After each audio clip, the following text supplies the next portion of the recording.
Durant l'any passat, Càritas Mallorca va atendre a prop de 10.000 persones, una feina que requereix molt d'esforços no només humans, sinó també econòmics. Entre d'altres, compten amb una subvenció de 45.000 euros de l'obra social de Sa Nostra, que es destina a proporcionar suport econòmic a persones amb problemes. Avui vos presentam dos casos.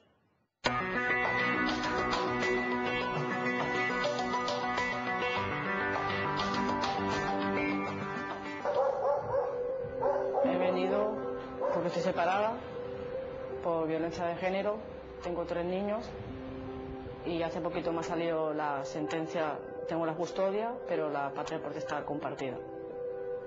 Y he venido aquí porque estoy en situación de paro, cobrando 426 euros y vine para ver qué me podían ayudar.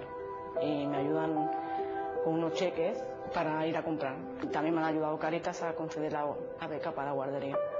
Pues yo me encuentro sin trabajo. Yo cojo depresiones y cobro ahora la ayuda de la Prodi, la de Zapatero. Pero no me llega porque tengo que pagar la habitación, lo básico, y hay algún mes que me veo muy mal.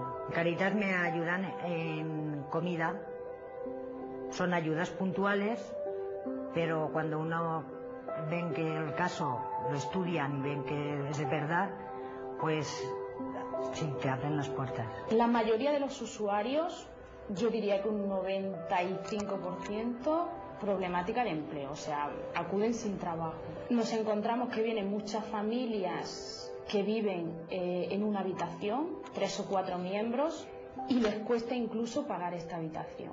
Tenemos un taller de búsqueda de empleo para personas inmigrantes irregulares, tenemos un departamento que se llama Incorpora, donde hay 2 orientadoras laborales que ayudan a buscar empleo, tienen contacto directo con empresas y le llegan las ofertas.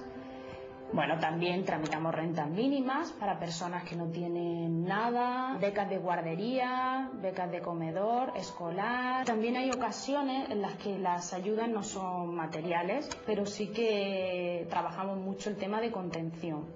Escucha activa, empatía y todo esto, que también hace mucha falta ahora.